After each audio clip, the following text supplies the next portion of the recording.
Hello, this is Bane.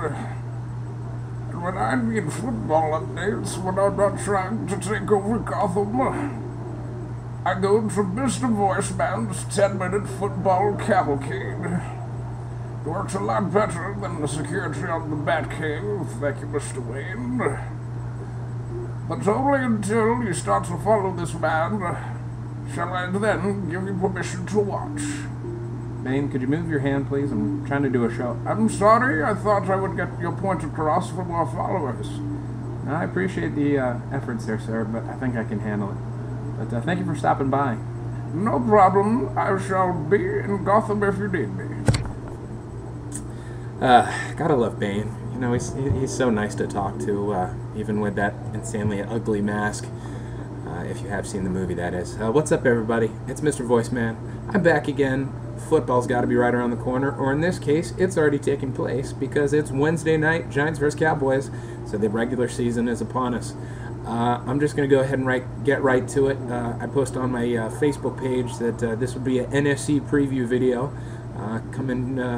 It's not my division, but hey, we have to face, AFC has to face them in the Super Bowl, so we might as well get to it. So away we go. First and foremost, we'll go with the NFC East because that's who is playing this evening. From there, we have the Cowboys, Giants, Redskins, and Eagles, for those who don't know. Super Bowl champion Giants. Big problem with them last year was defense, pass defense, that is, was not healthy. It was really a patchwork D, but the pass rush always makes corners and safeties better who can't cover.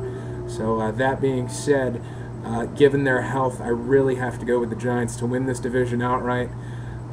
Most people would probably say Cowboys because Jerry Jones and Tony Romo are both chomping at the bit to get a title into that insanely huge stadium. But I just don't think the Cowboys are going to have enough to catch up with the G-Men this year.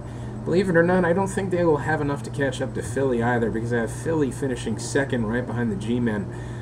Tragedy tends to bring the best out of a football team, as we saw with the Saints after Katrina.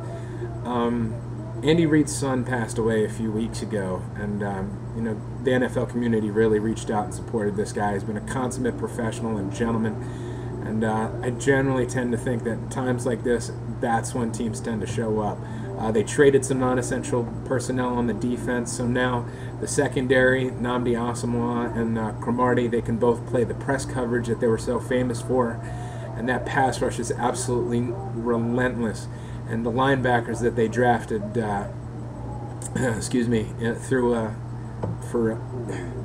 linebackers that they drafted for this defense, they hope that can finally solve that carousel, the Jeremiah Trotters of the world and whatnot. London Fletcher also comes to mind. But they're hoping for big things. I see big things, and I think it's a #2 finish and a wild card berth coming out of the NFC East this year for Philly. Dallas comes in third. Health has always been a big issue for them. Des Bryant, he's poised for another big season. Hopefully he can stay out of trouble. Hopefully his hamstrings can stay up for him. Same thing goes for Miles Austin. His hamstrings are always an issue. They have been this preseason. And you always know at some point they're going to have to sit a few weeks out. And when the health starts to deteriorate for Dallas, that's when problems arise. So I really see Dallas taking a step back this year compared to what some people may think, and I see them finishing third. I wouldn't be surprised if it's possibly an 8-8 or a 7-9 type season. And then I don't like saying this because, believe it or not, I actually kind of have a soft spot for the Redskins. But RG3, from everything I've seen from this kid, he is the real deal. Most rookies, they get that deer caught in a headlight look, something like this. But RG3, he's very poised for being a rookie in the NFL. He's taking his shots. He looked rough at times in the preseason. He looked amazing at times. They spent a lot of money to bolster up around him, get him some wide receiver help, get him some offensive line protection.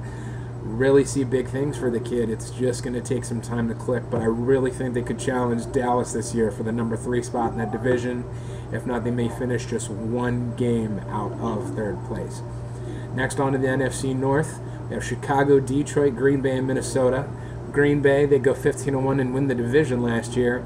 They have the easiest schedule in the NFC, so I don't see 15 wins, however, but I will be very surprised if they don't latch down that division. I see Detroit once again somehow managing to finish that second spot right behind them. Got Megatron, Matt Stafford. The running game's always been a little suspect, but with that receiving core and Brandon Pettigrew, a very nice tight end for you fantasy freaks out there. The offense can't be stopped. That front seven is insane when it comes to pass rush and run stopping. Only problem is that secondary definitely has some glaring holes, and I don't know if it'll be enough to catch up to Green Bay. Chicago, the offensive line is key. They really didn't do much to improve it once again. However, they did get Brandon Marshall, which is what Cutler has been praying for, that #1 receiver. The offense itself should work, even though the O-line might not do so hot this year. Matt Forte is always another dangerous weapon out there. So the offense will definitely score the points. Secondary is a little suspect on one side. That front seven, though, once again, with Peppers and Brian Urlacher. I look for good things for Chicago, but not enough to overtake Detroit. I see them finishing third this year. Minnesota, they took some good steps forward, but AP blows his knee out. He's coming back a little too early in my eyes. I really wouldn't be surprised if one bad hit knocks this cat out for the season. And without AP, that offense will sputter and fall in Minnesota. They have some decent rushers on defense. I mean, hey, Jared Allen, he's beast mode for a reason. But Christian Ponder and Percy Harvin will not be enough to carry this team out of last place. NFC South, this is where I think the surprises happen. Atlanta FC is going to get the division crown this year. They brought in some new O coordinators. Julio Jones, rookie phenom. He only got better over the preseason. I mean, he absolutely is insane and has become Matt Ryan's favorite target. Roddy White also looks to reap the benefits of having Jones on one side. A lot of double teams to Jones. That means a lot of single coverage for, I guess you could say, the other elite receiver. Tony Gonzalez, always a threat to make plays, and Michael Turner is one of the best in the business for a reason. Now look for Atlanta's offense to be too high-powered to catch. This is where I might trick some people up. I see Carolina finishing second this year. Cam Newton has an absolutely insane rookie campaign. Rushing for 14 touchdowns, absolutely unheard of. He doesn't do that this year, but with the running game behind him and the offensive weaponry and that arm, it's going to be too much for teams to stop. If it's utilized correctly, which John Fox can do, Stewart and D'Angelo both should be able to get on track. The key is the defense. If it stays healthy, the pass rush was insane, and the corners were actually not bad.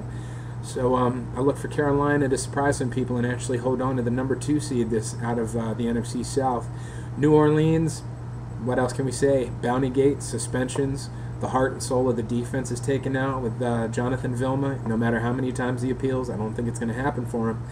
It was key cogs missing and Sean Payton not at the helm for words of inspiration. Drew Brees or not, I don't think that D is going to keep this team in game. So I see them finishing third in this division this year, not in the playoffs. And then Tampa Bay, they add some pieces. Vincent Jackson will be nice for Josh Freeman, as will Dallas Clark.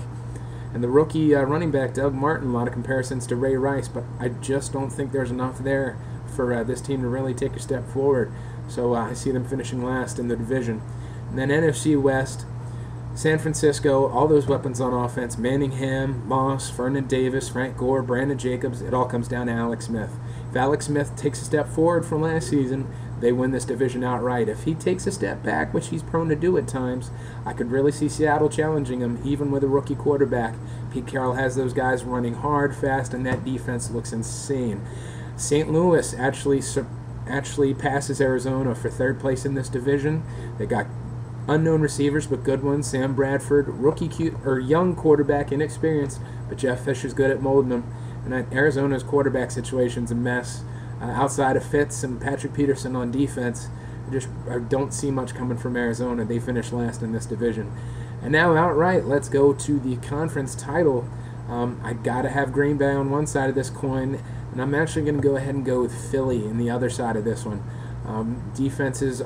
Defense on one side is going to be insane, and the defense for Green Bay is much more improved, but that offense will be too much for Philly to come up against. So I look for Green Bay to end up winning the NFC and go on to the Super Bowl to face their AFC opponent. I'll be back on soon with the fantasy football starts and sits for week 1. I'm Mr. Voiceman. Thanks for tuning in.